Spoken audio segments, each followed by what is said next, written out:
California, on behalf of independent Chevron gas stations and standard stations throughout the West, invites you to Let George Do It. Stand in for Murder, another adventure of George Valentine. Personal notice, danger's my stock and trade. If life is throwing you a sneak punch and you don't know how to dodge, you got a job for me, George Valentine.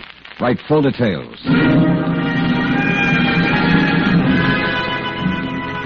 Dear Valentine, I bet you never heard this one before. I've got to commit a crime to keep from being a criminal. No use kidding anybody. What I've got to do involves murder, and I'm the fall guy, the clay pigeon. All the way here on the train, I try to figure out of the frame. Well, there's no way unless I can get some help. You can't get in touch with me, so I'll be dropping in on you. The name's Bill Moran.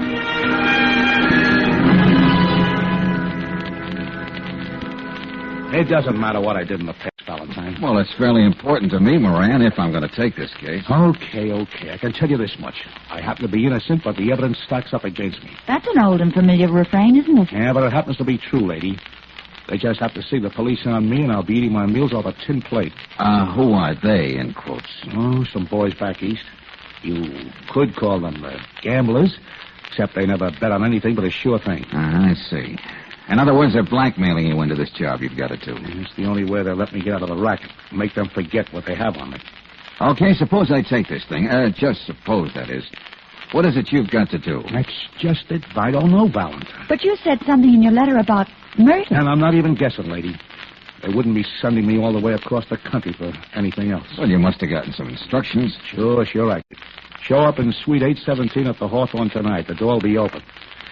And I'm supposed to go inside and sit down till somebody shows up. That's all I know.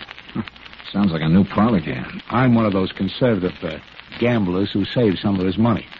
So whatever it's worth for you to take my place, just name it. You can do it because nobody in this town knows me. Oh, he can do it all right, Mr. Moran. But don't you think that anyone who's stand-in for a dead duck should have his head examined? I didn't say this was going to be a picnic, lady. Well, Valentine?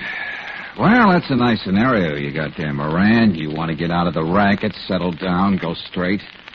You haven't bought a chicken farm, too, have you? Okay, forget it, Valentine. I didn't expect you to believe me. I didn't say I didn't believe you. It's just hard to believe. Oh, here. Perhaps you can believe this picture. Yeah. She's very attractive. And she doesn't look like she's out of the chorus at the Copacabana. She works in a real estate office, $35 a week. And she lives with her mother in Brooklyn. And to make it real corny, her name is Mary. Well, maybe I'm a sucker, fella, but I think you sold me. Well, you may be buying more than you can handle this time, darling. Why don't you think it over? I have, Brooksy. If Moran is telling the truth, he deserves a break from somebody. Thanks, Valentine. Let me have your wallet and any other means of identification. Okay. Where are you located in town? Well, I was supposed to get in this morning, but I made it a day earlier, so I'd be sure I'd have nobody on my tail. I'm holed up at a cheap rooming house on Montgomery Street. Okay, now here's what you do. Here's a key to my place. Write down the address, Angel. Okay. Don't even go back to that rooming house, Moran. Yeah, but all you my can things use my are over. things. Anyway, you're not going anywhere. Just sit there and play solitaire till you hear from me. Here you are, Mr. Moran. Sam at the switchboard will see that no one disturbs you. He'll also know if you go out. Don't worry, I'll stay put. All right, get going, Moran. You'll hear from me sometime tonight. I hope. Take care of yourself, Valentine. Oh, this is fine. What am I supposed to do? Knit one, purl two, and worry myself sick until this is over? George, But this is... Brooksy, I have a very important job for you. You've got to follow somebody. What? Yeah, me. Oh. For one thing, I want you to be outside the Hawthorne tonight when I go up to meet somebody I don't know and who fortunately doesn't know me. Anything you say, Mr. Moran, you crazy lunk.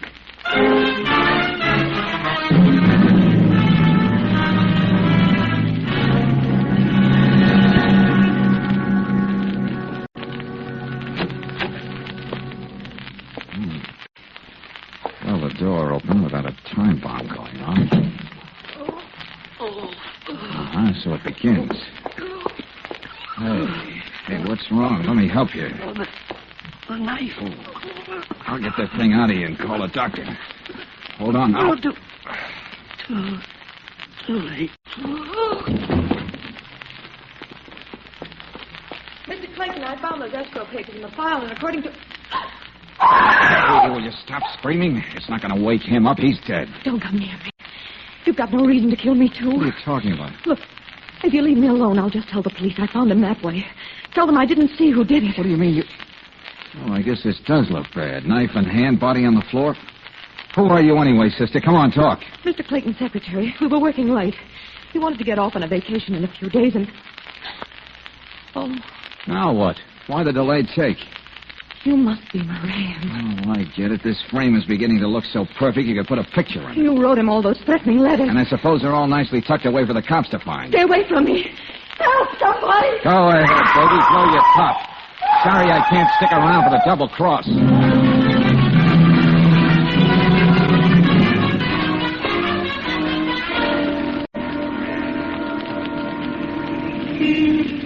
The man I'm supposed to have killed, Brooksy, is Charles Clayton, vice president of the Colonial Savings Bank. Oh, do you still want to go on with this little masquerade? I'm going to call Lieutenant Riley. But you stay right here and keep your eye on the entrance of that hotel. Well, what'll I do? Count the times the revolving door goes round? No, you're going to wait till the cops get through with that secretary, then stick with her. See where she goes, everything she does. Well, unless she's wearing a typewriter cover for a hat, how will I know her? You can't miss her, Angel. She's got red, coppery hair down to her shoulders, the Hollywood version of the perfect secretary. In other words, you wouldn't be expecting her to take shorthand. Okay, I'll keep in touch with you through the switchboard at your place. Good girl. And there's my cue to get going.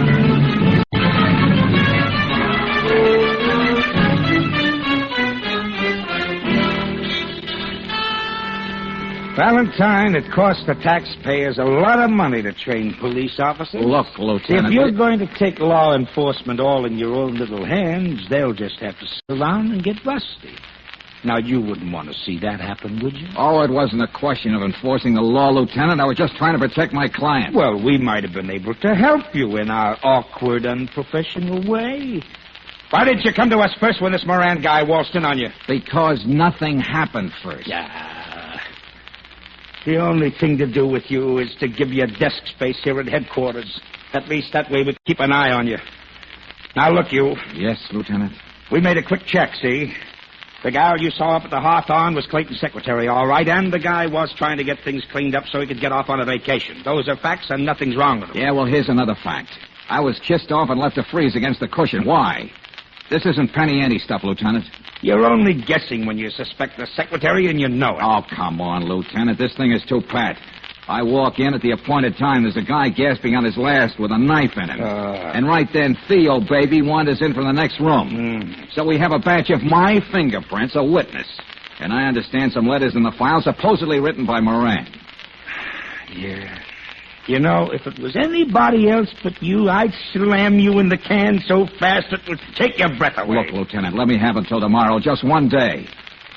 Okay, but if you don't come up with something by then, I'm going to have to ask you to hand over that client of yours. It's a deal, but one more favor.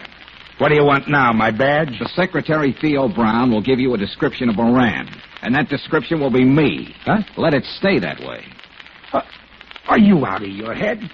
You'll have every cop in town on your tail. Yeah, maybe, Lieutenant. But I'm betting there'll be more than one character tipping his mitt when he finds out that Bill Moran, wanted for murder, is still on the loose.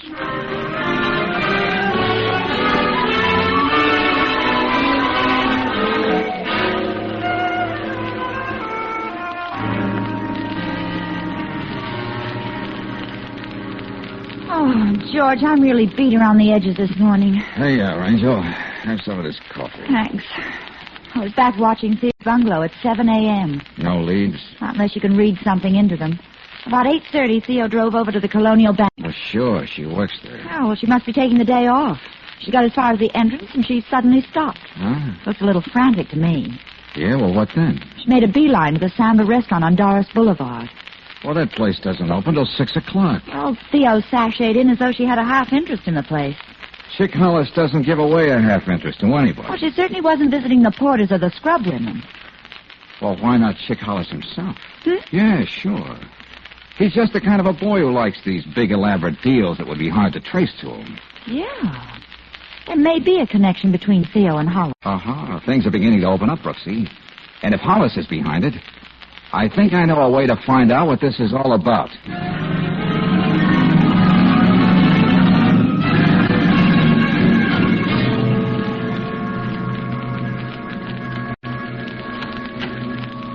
Hello, Theo. What are you doing here? Close the door. Now, if you start screaming again, you're going to suddenly lose your voice. You didn't answer my question, Moran. What are you going to do? I'm asking the questions. Nice place you got around here. Wasn't half bad waiting around all day to see you. That gun on the coffee table doesn't scare me. Oh, yeah, I'm sorry. I was just cleaning it. I'll put it away. Well, what do we do? Just sit here? No, I got other plans. I've been looking through your closets and other places. And I found out a lot of things. I hope my dainty washables met with your masculine approval. Never mind that. What I want to know is how can a secretary afford 3 fur coats like I saw and a closet full of expensive dresses? Maybe I saved my money. Or maybe there's a simpler explanation. I think I'll make myself a drink. I mean Chick Hollis. What? Never heard of the man. Look, Theo, suppose you stop lying. Go on, sit down in that chair. You don't care how you manhandle women, do you, Mr. Moran? Now pick up that telephone. Call up Chick. But be sure you dial the right numbers. I know what they are.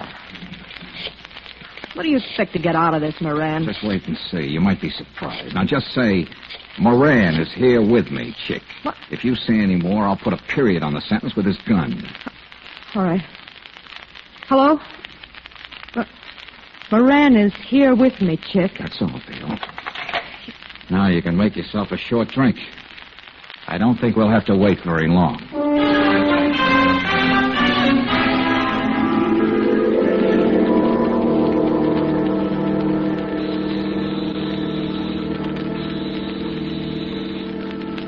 Why doesn't Hollis use his key, Theo? Or is he playing it safe? Stay where you are. Theo, what do you mean by calling me? You're in the right place, friend. Oh, yeah. All right, you got muscle. Oh, So what? There's a third act, sister. A guy like Hollis wouldn't come here alone. Well, little man, don't you want to come in, too? What did you do to the boss? Why, I'm not going to do anything. I'll take that gun. All right, now the 3 of you. Go on, sit on that couch.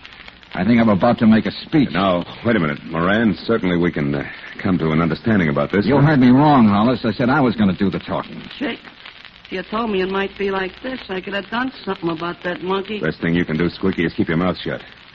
Right now, he's got all the cards. Yeah, and I'm going to improve my hand as I go along. Hollis, you're a grade A sucker. You don't think anybody's smarter than you, and that's bad.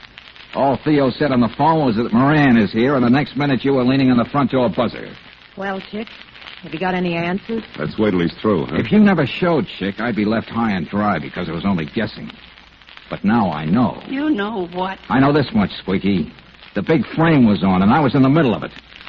If one of you doesn't tell me how I can get out of it, I'm going to kill the 3 of you. Chick. You see, Theo, I got nothing to lose.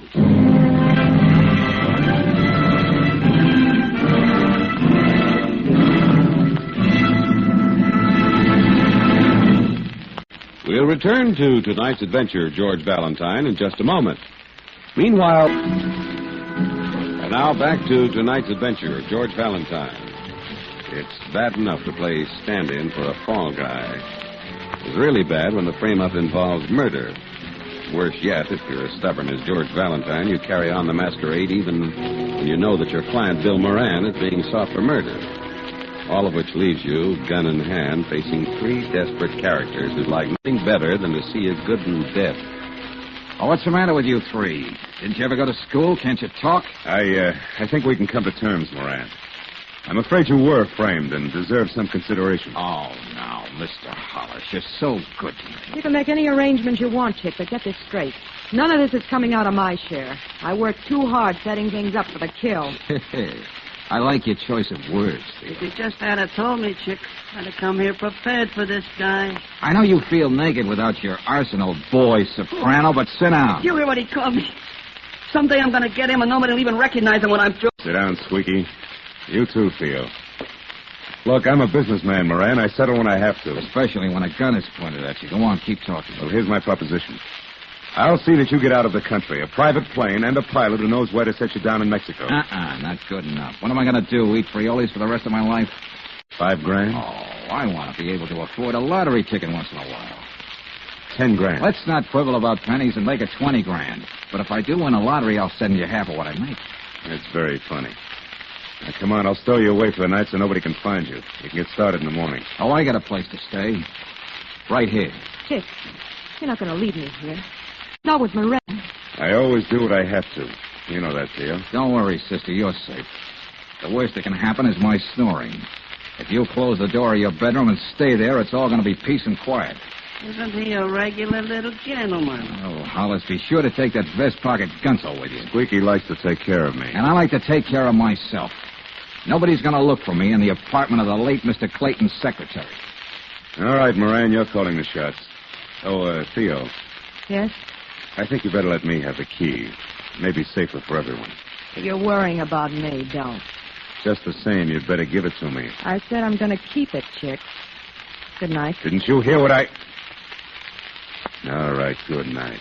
Come on, Squeaky. That guy thinks he's through with me. Even if I do find you loathsome, Moran, do you mind if I sit down next to you and have a brandy?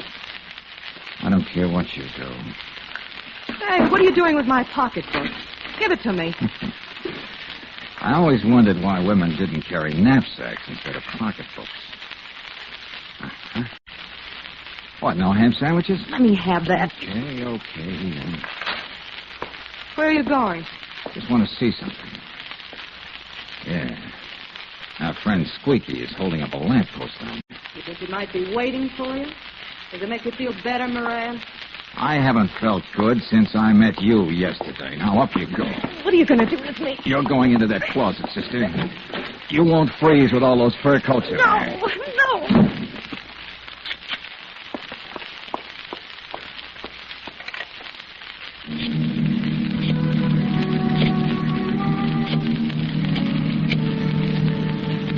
Hello? It's me, Brooksy. Safe? Like a babe nuzzling in his mother's arms. Now, listen carefully. I'm at Theo's place, and I could use some help. So get over here as soon as you can. Yes, Lieutenant, I know I only have till 12 o'clock. But if you'll just do this, maybe I'll have the answer by then.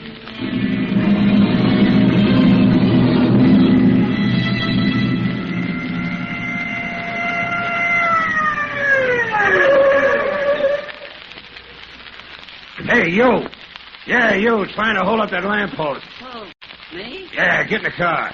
But I didn't do anything. It don't matter, Bub. I'm arresting you for loitering.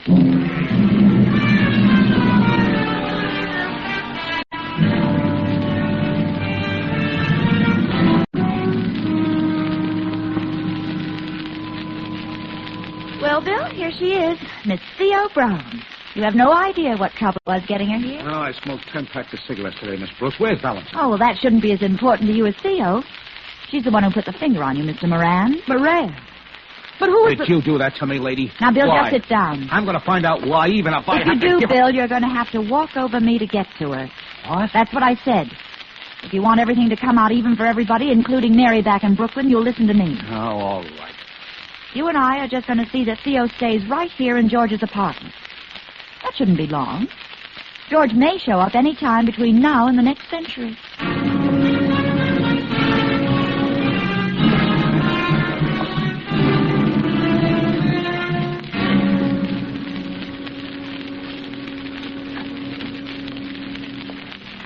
Come on in, Hollis. Come on in. This is your office. Make yourself at home. What are you doing here, Moran? Any reason I shouldn't be here? Unless you told Squeaky I shouldn't be. I don't know what you're talking about. All right, let's skip that. Don't tell me this is merely a social call. Anything but. I came to tell you you'll have to take more money out of the bank. Look, Moran, what do you think I'm made of? You got no choice but dig it up. If you want to see Theo again. Where is she? Where she can scream as loud as she wants and it won't make any difference. How much more do you want? I want to be sure about that trip to Mexico without any fancy byplay. And I could use 10,000 more. In fact, I'm going to have it. How would you like to have 20,000 more? I don't quite get the lyrics, but the tune sounds okay. Get rid of Theo. Get rid of her for good. Oh, now I recognize the tone. It's the funeral march. It's important to me. You may as well be hiding out for 2 murders as for 1. Oh, it's nice doing business with you, Hollis. As long as I never have to turn my back on you. All you have to do is kill her. And bring me the key ring you'll find in her pocketbook. Okay. But we'll play it my way. Which is? You go and get the money. You'll find me waiting here for you. How do I know? I can't afford to double-cross you. All right, Moran. Just stay right where you are. There's a man with his heart in the right place.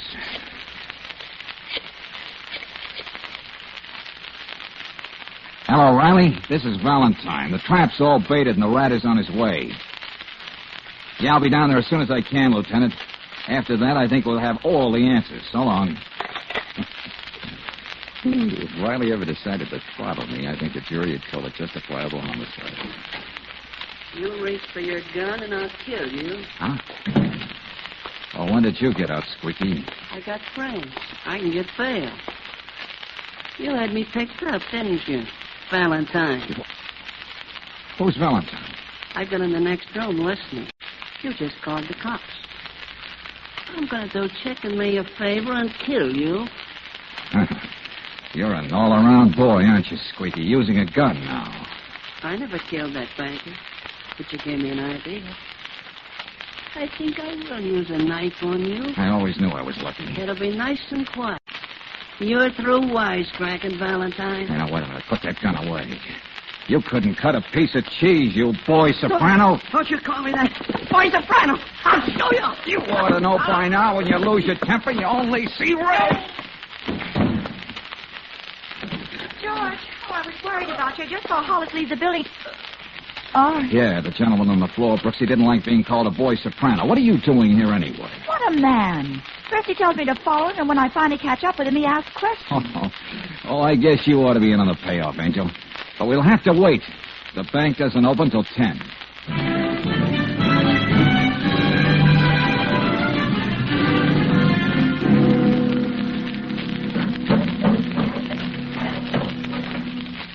Where do you intend to spend all that nice, crisp money, Hollis?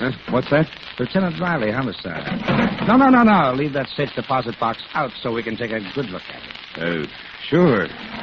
What's all this about, Lieutenant? I'm a respectable businessman. I run a restaurant. Yeah, you also know how to kill and have someone else pay for it. Moran. Don't lose him too quickly, George. He may die of shock. The name is Valentine. All right, your name's Valentine. What's the gag? Moran's my client, and he didn't want to be framed. And you really dreamt up a few. What have you been doing? Taking goof pills? Mr. Hollis doesn't seem to take you seriously, George. You better convince him. The first mistake you made, Hollis, is when you made such a commotion about a key when you were at Theo's place. Now, that made me curious. Strange. Your curiosity doesn't interest me. I got a good look at Theo's key ring. There was a key to a safe deposit box on it. That's what you were haggling about. Can I call my lawyer, Lieutenant? The lieutenant seems to be occupied, Mr. Hollis. I traced the key down here to the Colonial Savings Bank. The box is in your name and Theo. What's wrong with that? Oh, nothing, ordinary.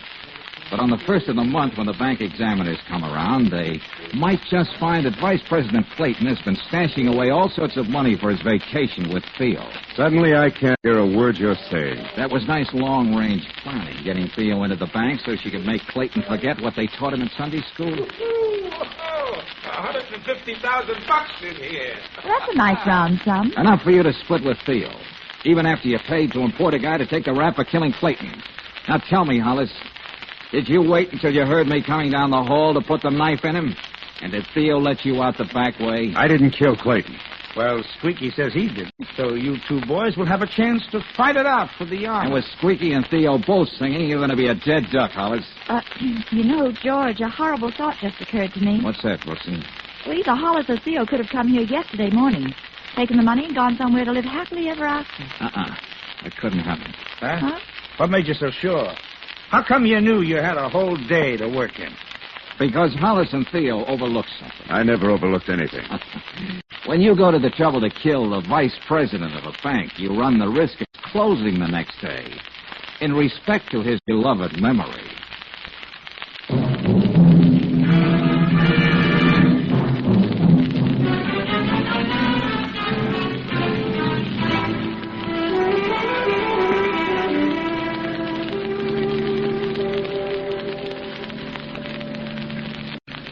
Look, why are we going to the household fixtures department, Angel? You'll see.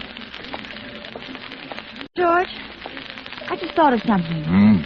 The reason Theo was so upset. I mean, when she stopped at the front door of the bank and then made a beeline for the Samba. I wasn't close enough to see the sign, bank closed. Came the door. Yeah, but what are we supposed to do among all these pots and pans? Buy a wedding present for Bill Moran and Mary from Brooklyn. Oh, miss, how much are these chimes? $12.50. And a very good buy. Listen.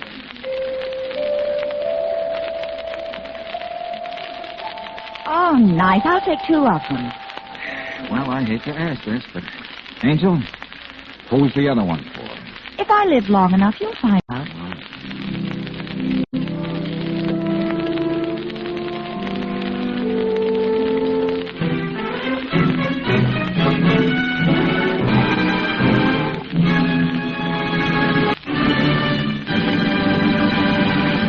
Next week, when you tune our way for another adventure of George Valentine, you'll find George faced with a new problem in a letter that reads, Dear Mr. Valentine, how do you explain this in a man?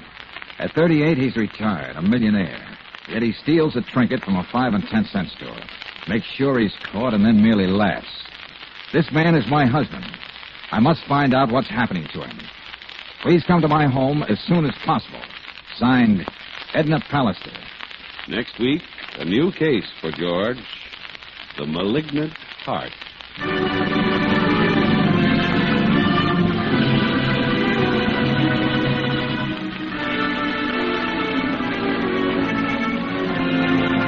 Tonight's adventure of George Valentine has been brought to you by Standard of California on behalf of independent Chevron gas stations and Standard stations throughout the West. Let George Do It stars Robert Bailey as George with Frances Robinson as Claire. Wally Mayer appears as Lieutenant Riley. Tonight's story was written by David Victor and Herbert Little, Jr. and directed by Don Clark. Also heard in the cast were Gene Bates as Theo, Gerald Moore as Hollis, Robert Jellison as Squeaky, and Eddie Marr as Moran. The music is composed and conducted by Eddie Dunstetter. Your announcer, John Heaston. Listen again next week, same time, same station, to Let George Do It. This is the Mutual Don Lee Broadcasting System.